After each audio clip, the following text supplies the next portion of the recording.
Symposium presented by the Hyde Family Foundation. I'm the television voice of the Memphis Grizzlies, Pete Pranica. I will be your MC for this afternoon's conversation. This year, along with the National Civil Rights Museum, we pay tribute to athletes who have made a significant contribution to both civil and human rights. Today's honorees have laid the foundation for future leaders through their careers in sports, while keeping in mind the spirit of Dr. Martin Luther King Jr., who we celebrate today. We'd like to thank our co-hosts, the National Civil Rights Museum, and our symposium sponsor, the Hyde Family Foundation. Barbara and Pitt, on behalf of all of us who live and work in Memphis, we're eternally grateful for your foundation's support of the cultural life of Memphis, and we thank you for your continued support of this particular event. We also want to thank FedEx. They are sponsoring the Sports Legacy Award. Today's game between the Memphis Grizzlies and the Dallas Mavericks, which will tip at 4 o'clock, is sponsored by FedEx, Coors Light, Ashley Furniture, and by MLG&W. Prior to tonight's 4 o'clock game, the National Civil Rights Museum Sports Legacy Award, presented by FedEx, will be presented at approximately 10 minutes prior to 4 o'clock, so we invite you to get to your seats early and to see that presentation. Very special treat this afternoon, presented by MLG&W, video tribute to Dr. King, as well as a musical performance by Sam Moore of Sam and Dave. Right now, I would like to introduce and invite to the podium the President of Business Operations for the Memphis Grizzlies, Jason Wexler.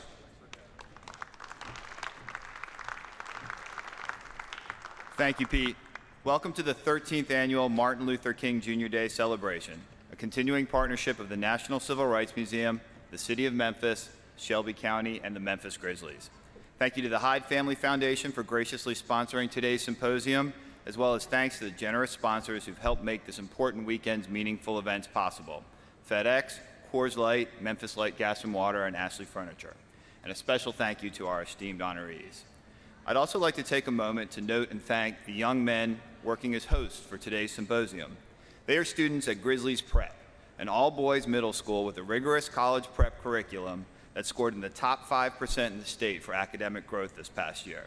The Memphis Grizzlies are the only professional sports team with a direct affiliation with a public charter school. We're extremely proud to be connected with these young men and their teachers. Just as basketball players have statistical goals during the season, our Grizz Prep students have a statistical goal of reading 1 million words during the course of the school year. Here we are on MLK Day in January, and amazingly, already 8 Grizz Prep students have hit the 1 million word mark, including one of our hosts here today, Marino Dennis. Outstanding work by you, Marino, and all of your classmates. Our team and our city are very proud of you. This past year was a difficult one in the NBA and a painful one across this country. On this MLK Day of Remembrance in Memphis, as Larry Finch and Ronnie Robinson and so many others have showed us, we know that basketball can be a gateway to dialogue. The value of conversations like this one are immeasurable, and it's so humbling that the NBA, the Grizzlies organization, our partners, and our fans are willing contributors to a meaningful dialogue. Thank you for being here, and thank you for your engagement.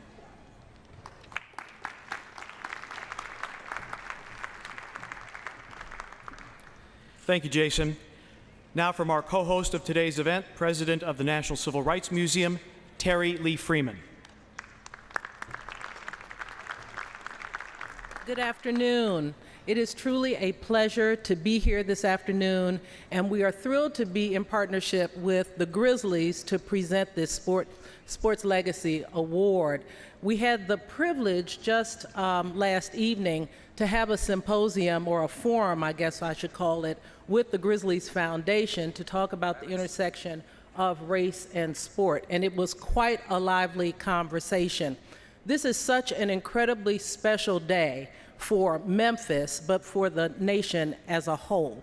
And as I told people earlier today at the museum, I would hope that you have a chance to visit the National Civil Rights Museum and look at it not just as a place where history occurred, but a place where history occurred and you are inspired to action. So I am really thankful to be here today, thankful for the partnership with the Grizzlies, and look forward to continuing to work with you.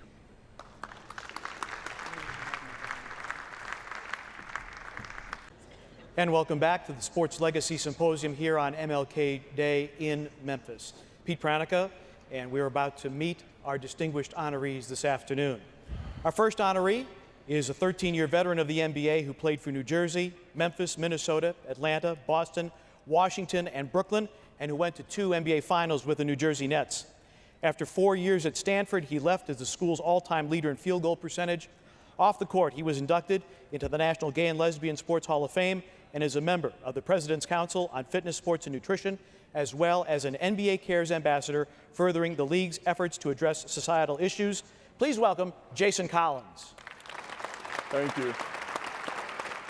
Thank you. Our next honoree electrified basketball fans with his dazzling moves and one-on-one ability, earning the nicknames Black Magic and Earl the Pearl. He played in the NBA for 13 seasons and proved to fans that guards could score the ball as well as big men. He also earned 4 All-Star selections, averaging 18.8 points per game in his career with the New York Knicks and the Baltimore Bullets. A member of the NBA's 50th anniversary all-time team, he was elected to the Naismith Memorial Basketball Hall of Fame in 1989. Active in community investment through the President's Council on Physical Fitness and Health and the Literary Assistance Fund, he has received many honors for his efforts, including the Big Apple Sportsman of the Year Award. Ladies and gentlemen, Earl the Pearl, Earl Monroe.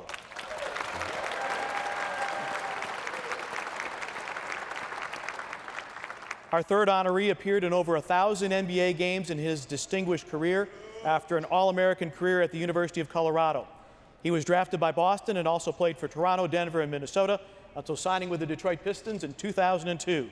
It was in Pistons red, white, and blue that he shot to stardom, appearing in 5 All-Star games and leading the 2004 Pistons to victory in the NBA Finals, earning the Finals MVP award in the process. A winner of the NBA's J. Walter Kennedy Citizenship Award in 2008, he is active in the Denver community, raising money for programs designed to help low-income families and mentoring at-risk youth. Ladies and gentlemen, please welcome Mr. Big Shot, Chauncey Billups.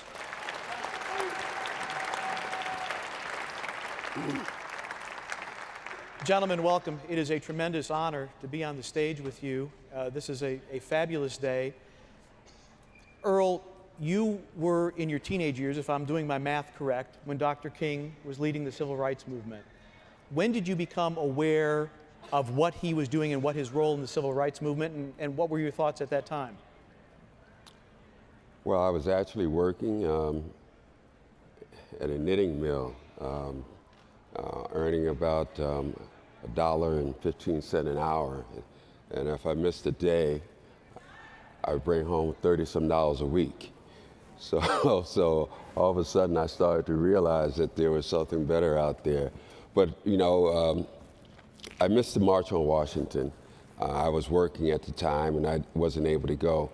And then later on, when I was in college in Winston-Salem, I missed Dr. King when he came to Winston-Salem. And I always felt close to, you know, Dr. King because of his speeches and his teachings and things of that nature. And it was a motivating, you know, part for me in terms of what I wanted to be in life. I heard those speeches, it motivated me, it made me want to be something in life. And as a young kid, it was important for me because I saw all the things that were happening around me. Now, I'm from Philadelphia, and obviously the things that I saw on TV were basically in the South. And those were the images that were indelibly, you know, set in my mind. And I knew that there had to be some type of change. And at that point in my life, I decided that I would not only follow Dr. King, but follow his teachings and things of that nature.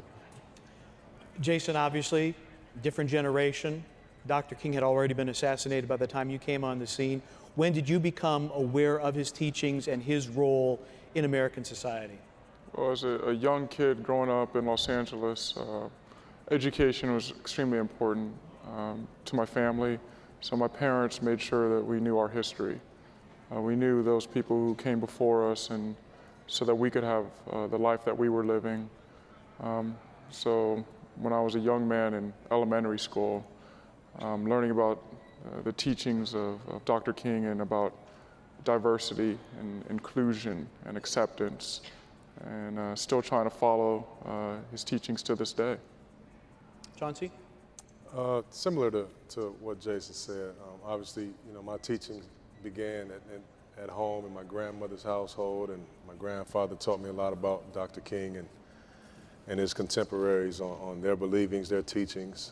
Obviously, every February in every school across the country, you learn about everybody from Dr. King to W.B. Du Bois and everybody, Rosa Parks, everybody. So, obviously, for 1 month, everybody kind of focused on,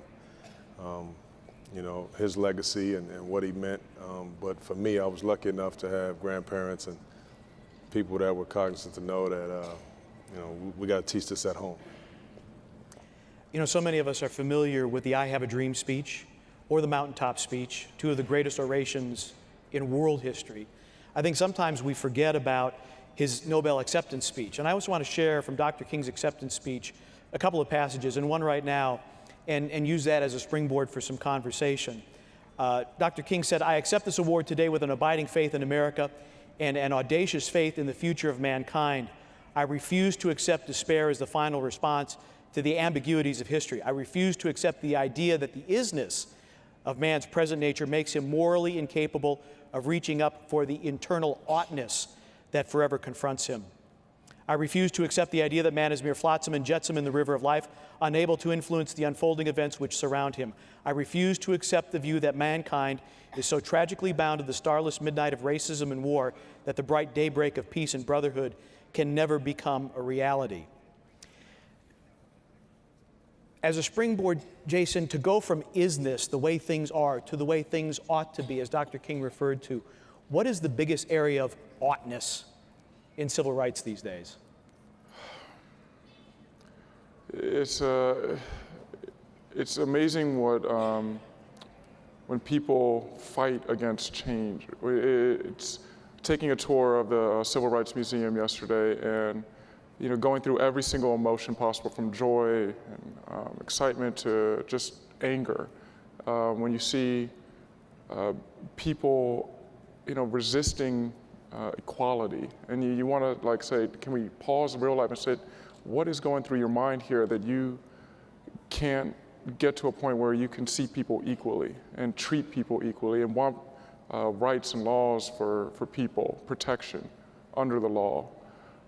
It can be frustrating, but at the same time, it's inspiring to see those people who do fight for it. And sadly, many of them have to, sacrifice their lives for it. But it makes me so appreciative and also want to continue to pick up their work. Regardless of, people's background, we all should be treated equally. We all should be living in a society that accepts people for who they are. And, again, very thankful for those people who have come before me. Chauncey, what about that area of oughtness? Where do we ought go in society when it comes to civil and human rights? Well, obviously, a lot have been put into where we ought to be and where we hope to be, obviously from way back in Dr. King's era. And I think now, I was, like Jason, was very, very moved at my tour yesterday of the Civil Rights Museum. And, you look at where it was then and where we are now. And, every time around presidency where, there's commercials on TV, every single campaign is talking about African Americans going out and voting. And I think that if they come and see how hard and the fight and how so many people gave up their lives to try to even give us an opportunity to go out and vote, whether it was for the sanitation rights or whatever it ended up being, I think it would make it be a lot easier for us because we have that right now. But a lot of times we don't take advantage of that when we really do have a vote of who's leading our community or who's leading our country. And that's just one small area. But I think just that one thing, if people really, really knew and can see what people went through and how many people gave their lives and were beaten and were burned and were hung, and just for us to have an opportunity to vote. It doesn't matter who you vote for, just having that opportunity, having that right. is something that I think will be worthy of checking out. Earl, anyone who visits the Civil Rights Museum comes away moved, regardless of race, creed, color, whatever. What was your reaction to your visit? Well, it was very moving. I didn't know what to really expect when I went there. Walking through there, seeing, the journey and what the journey was like, and then getting up to Dr. King's mountainside speech. Listening to that, it's always moved me. And I had said yesterday that when he was assassinated, I used to read speeches of his before my games with the Bullets, and that would kind of like get me fired up, because not only just his words, but how he spoke his words, how they rolled off his lips, and what it made you feel like inside. And it gave me a sense of warmth. It gave me a sense of wanting to do something that was maybe not even in my own essence to be able to do. And it's so frustrating to know that when you talk about change, it's always change has to be done through sacrifice. It doesn't automatically come to you. And I wish that we'd get to a point where we wouldn't have to sacrifice, all our good people.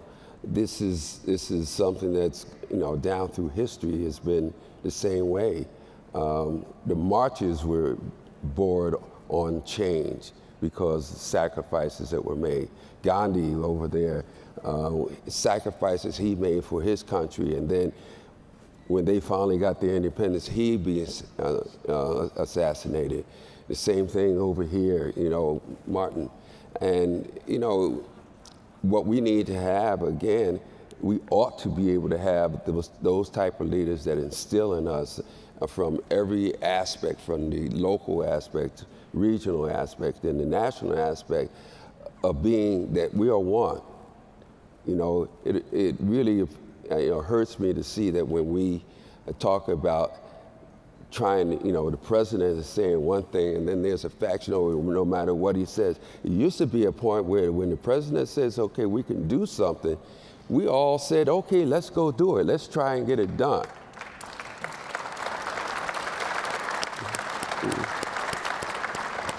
So we ought to be able to do that.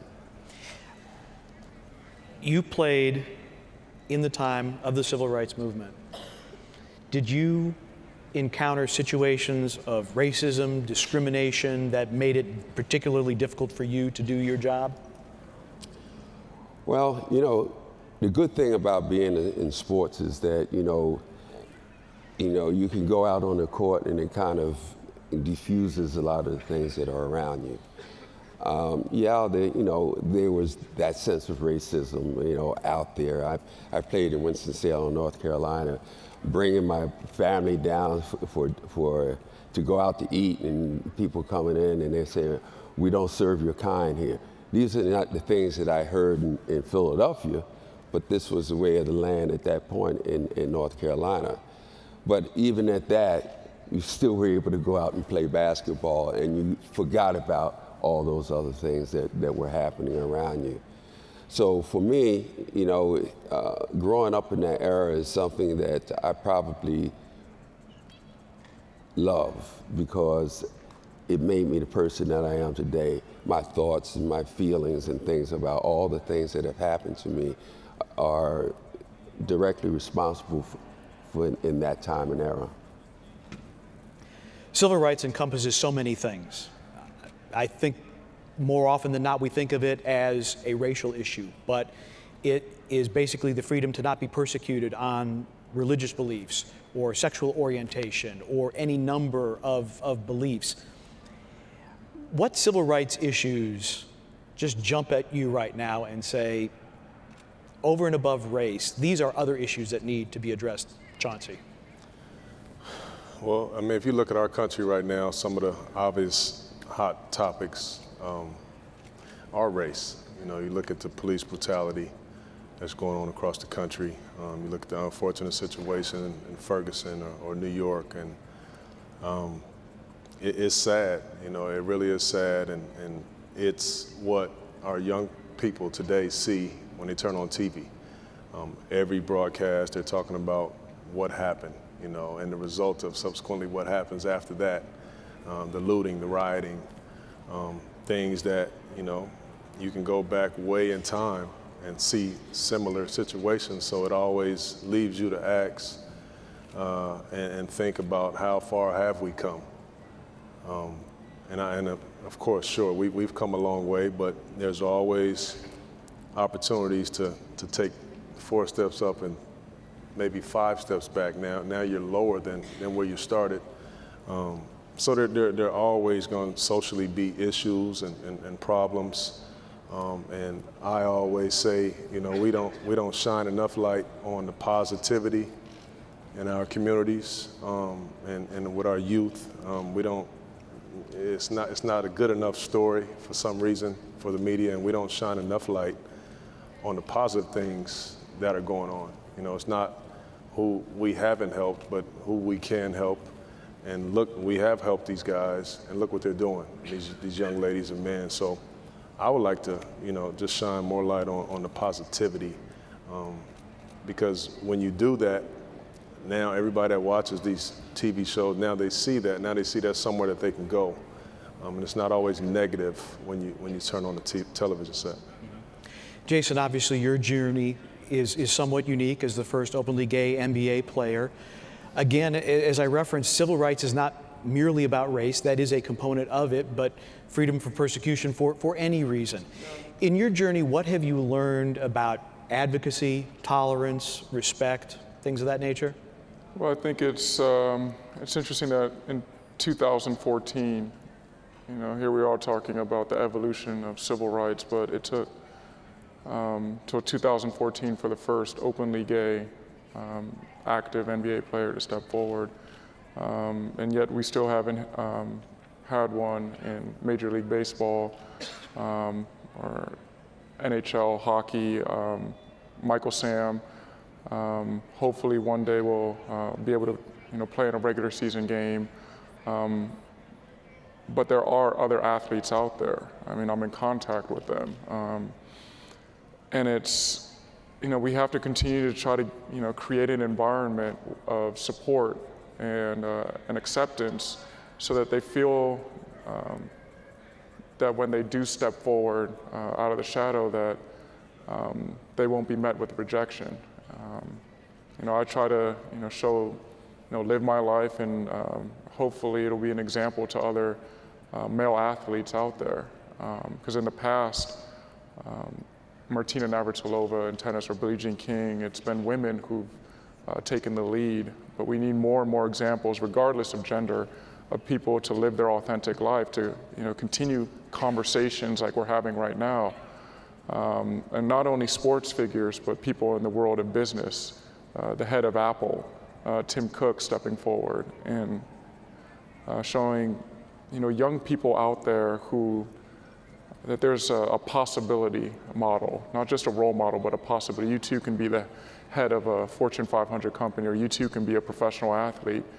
And the one thing I learned from my NBA family, and hopefully I'm trying to tell and show other professional athletes, is that, especially with the NBA, is that it's a sport of inclusion. It's a sport of diversity, and once you step on the court, your teammates are there to, you know, have your back and support you. My teammates were great last year with the Brooklyn Nets, and you know, it'll always get back to, can you make plays to help the team win? And that's what it should be about. And you know, hopefully we'll have more people live their authentic life. Jason, you mentioned role models, and of course several years ago Charles Barkley famously said, "I'm not a role model." Engendered a lot of conversation. I'm curious as to your thoughts. Earl, I'm going to start with you. Are athletes a role model? Should they be a role model? And if so, how? Well, yes, you know, Charles says a lot of things.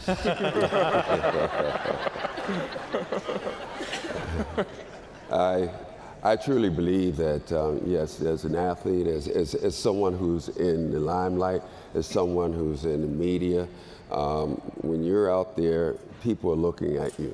I give the example of the football players. When they first came out, they started spiking the ball, doing the dances and whatnot. The next thing you know, all the kids are coming out, spiking the ball, doing the dances. So you know that people are looking at you. So just by that, knowing that, you know that, you need to live whatever life you're leading the way that you're supposed to do it. And if you do that, the kids will pick it up, because these are the kids are the ones who are more so influenced by all this here. We look at your athlete, your artists, your singers, your rappers, and all that kind of stuff. Kids emulate. It's even in basketball. When you think in terms of back in the '80s when ESPN started running the dunks as the main thing about basketball, everybody wanted to dunk.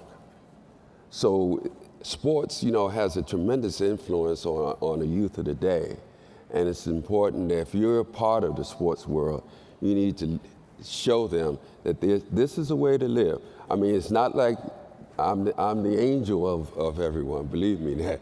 You know what I mean? But if I'm in the public, I'm going to show you that I'm a respectable person. And that's what people want to see, and that's what kids need to have.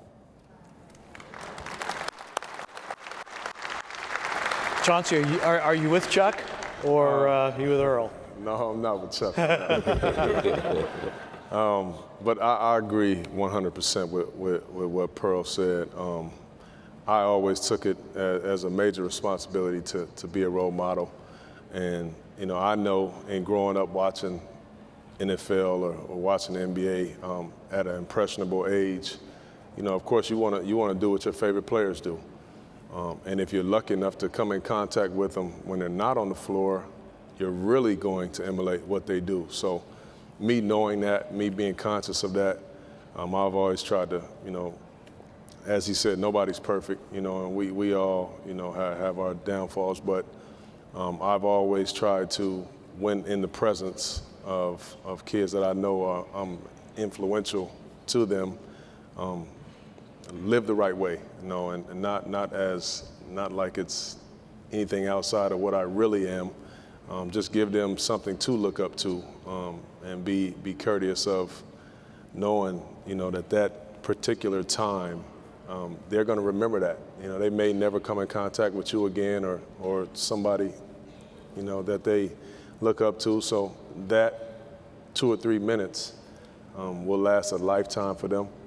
And I never take that for granted, and I always use those as teachable moments. Who did you look up to coming up?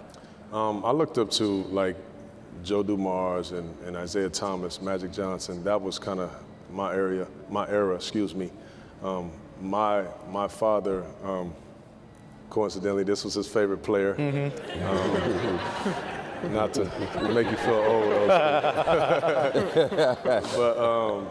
but yeah. So that was kind of my era and guys that I looked up to, and obviously, yeah. I mean, I followed them very, very closely. So not only the good things that they did and were reportedly doing, I listened to the other things as well. But I was lucky enough to grow up, in a household with 2 parents where I knew what was right and what was wrong, and I always, without judging people, knew the right things that they do, something that maybe I should emulate. Now, Joe Dumars, one of the all-time class acts. Of course, the NBA Sportsmanship Award is named for Joe.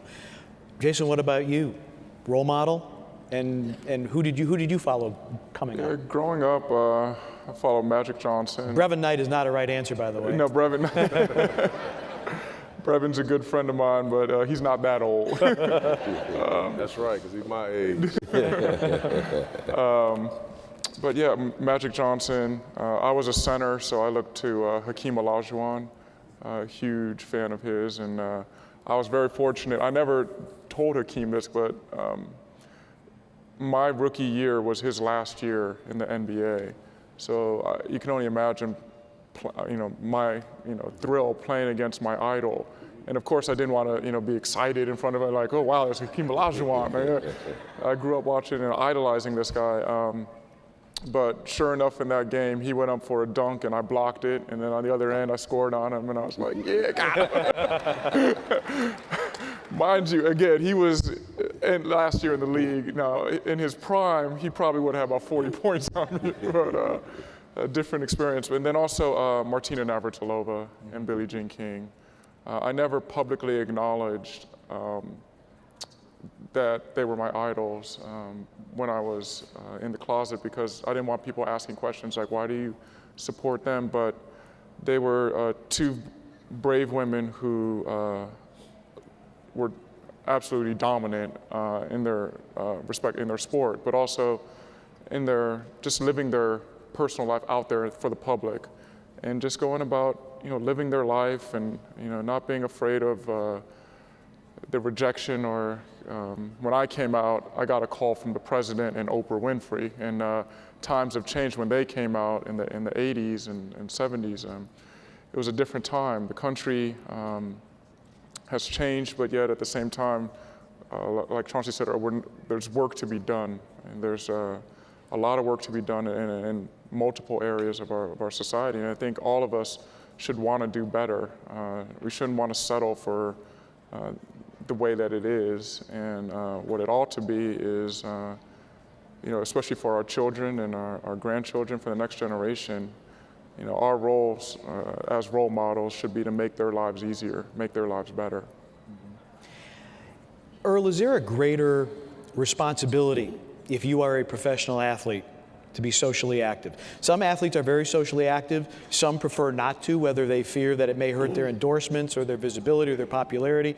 But as a professional athlete, is the impetus greater? Is the responsibility greater? I don't think it's that much greater. I think that as a person, you have to go, with your flow.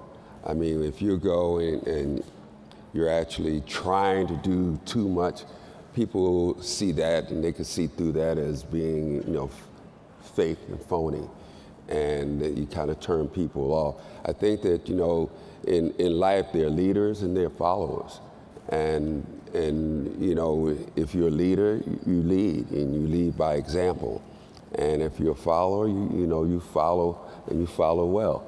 So, I don't see if I'm the greatest football player in the world, and I'm a very shy person, I don't see myself trying to be, just out there and trying to do something that I don't normally do, because it's not going to come off.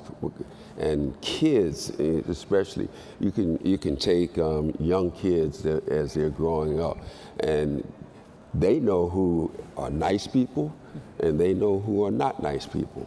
They feel it, and just like other kids and other people feel, if you're not sincere, then it's not happening.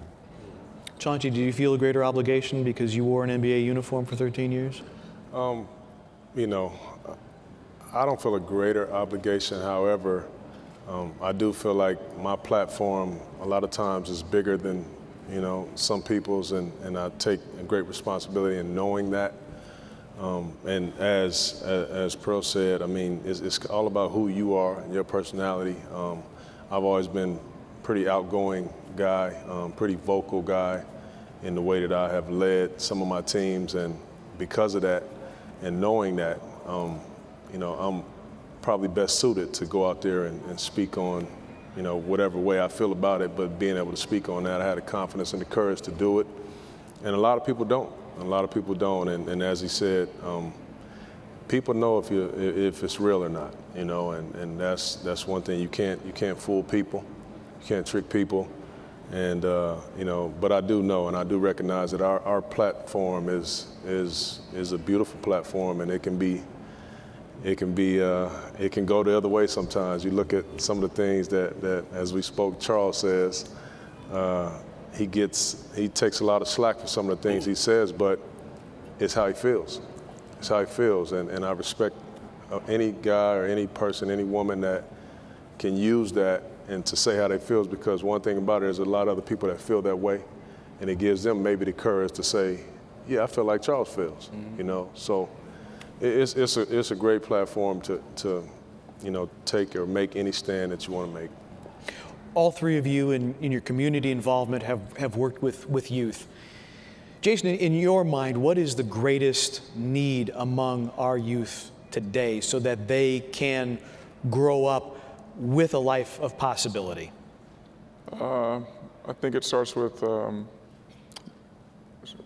role of a mentor, a positive role model in their day-to-day life. It'd be great if it could be their parents, but a lot of kids these days are growing up with single-parent homes, and it's tough to you know, really get that interaction. But those people who are in a position to give back, those people, especially with their time, their knowledge, I think kids these days really need a positive role model, a mentor who can go in there and teach them about the correct way to dress. Chauncey was talking about that at an event we did earlier today, to the way you interact with people. Please, thank you. Just little things about the ingredients, what's in your foundation that makes you a responsible, accountable, hardworking individual for our society. And a lot of that starts from having that positive role model, that mentor. Earl? Well, I think that kids need to feel that sweet smell of success, to be able to find whatever it is that they want to do or whatever they're doing and succeed in it. Because once you get that feeling of succeeding in something, it manifests itself to succeeding in other things. And you know, I'm quite sure there are a lot of other things that we're focused on, but I think that, you know, that just being able to feel like you've succeeded in something is very important in our lives. Chauncey? I agree with obviously with both of their responses.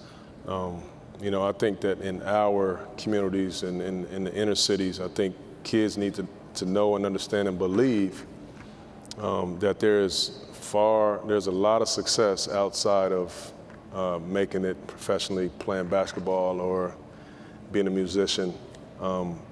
Oftentimes we feel like in our communities that's the only way out of the neighborhood is shooting your way out of it, shooting basketball or playing football. And that is not the case. So I think glorifying, you know, senators and you know, the president of FedEx, who, you know, could be an African American or a Latino or, you know, outside of what we always picture, you know, what success is. I think glorifying that, shining a light on those people, as opposed to always shining a light on Jason Collinses and Pearls, the guys that have made great success playing basketball. I think when they see those images, see those people now, because you got to see it first. Now, after you see it, you know you can go after it and go get it. And you know, I think that's something that will be vital for us as well. Okay. I'm going to circle back to Dr. King's acceptance speech for the Nobel Peace Prize. And here's how he wound it up. He said, "After contemplation, I conclude that this award which I receive on behalf of our movement is a profound recognition that nonviolence is the answer to the crucial political and moral question of our time, the need for man to overcome oppression and violence without resorting to violence and oppression. Civilization and violence are antithetical concepts. Sooner or later, all the people of the world will have to discover a way to live together in peace and thereby transform this pending cosmic elegy into a creative psalm of brotherhood. If this is to be achieved, man must evolve for all human conflict a method which rejects revenge, aggression, and retaliation. The foundation of such a method is love." Hypothetical. Earl, you get to sit down with Dr. King at lunch or a cup of coffee. Where do you want to take the conversation with Dr. King? It'll be a little controversial, probably. I think, well, it's looking. When Dr. King, you know, before he died, I think his focus was starting to change. And it wasn't just marching and whatnot for the right to sit at a lunch counter or whatnot. It was starting to focus toward economics and how we could have better things. And I look back at Malcolm X, and after he made his trip to Mecca, he came back and his whole thing had changed. And I'm wondering if, in fact, you know, if the changes that they were moving toward, how would it affect us today? Would we be that much further along if he had lived and effectuated that change that he was, you know, going toward? Or, you know, where would we be? That would be the conversation. Chauncey, what about your lunch with Dr. King? I'll probably be so nervous I wouldn't know what to say. But I mean, I would just ask him, you know, looking back all this time, where does he feel we're at? You know, was he proud? Does he feel like we have moved forward, or are we close around the same? And, you know, who knows what his response would be. I'm pretty sure there would be some disappointment in his response, and I'm pretty sure there would be some things that he would say, you know, sometimes we have come a long way, but there's a long way to go. Because I think we can all, you know, agree with that we have come some steps, and there's still some places that we have to go.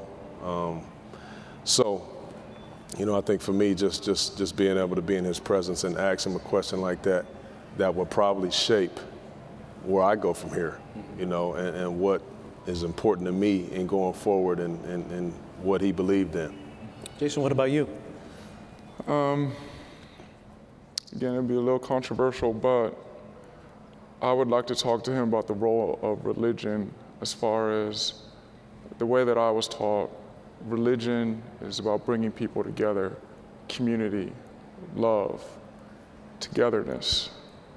However, I feel that being a black man in America, black man in the world, that some people use religion as a way to divide and exclude people. So I would love to have a conversation with him about how do we talk to those, especially those ministers, those people who are, in my mind, contorting religion.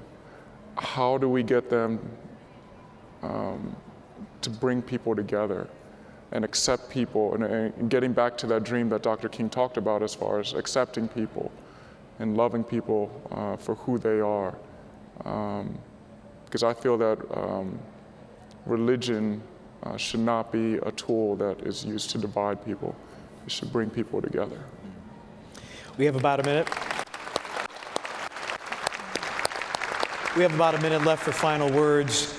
I'll start with you, Jason. Your biggest takeaway from your last 24, 48 hours? Wow. Biggest takeaway is everyone out there, you need to come see the National Civil Rights Museum. That, and also go see the movie Selma. I saw the movie, I saw it the first time I saw it at a screening, and then the day after Christmas I went with my parents. It was something that I wanted to experience with my family members. Hearing their stories and of that time period, and seeing that it's just incredible, remarkable. So there's so much history to learn and experience. Earl? Well, I've actually lived through a lot of that, and you know, but seeing it come to life in front of me was you know, really awesome. And like Jason, I encourage everyone out there to, you know, to come to see this. It's a wonderful experience, and you know, you really love it. Chauncey, you usually get the last shot, and we'll give you the last word. My big shots are over, man. I would say the same thing. I mean, I was actually embarrassed that I've been coming through this town since the Grizzlies came here from Vancouver. And I haven't been to the Civil Rights Museum, and I'm embarrassed to say that, but yesterday was a very important day for me. I got a chance to experience that. I cannot wait to bring my kids and my wife back to see that. And seeing how it moved me, I mean, I really, really can't wait to bring my family back to see that. And I got pictures. I mean, I was like the biggest fan yesterday, but it was a wonderful, wonderful experience, and they really took care of us, and the city has been great, and I'm just very thankful and honored. Well, gentlemen, thank you for your presence today here at the Symposium. Jason Collins, Earl Monroe, Chauncey Billups. For our television audience, we're going to step aside for a moment. For the rest of you here at FedExForum, make sure to be in your seats at 3:50 when these gentlemen will receive the Sports Legacy Award presented by FedEx. Thank you again for coming, and we'll see you at 3:50.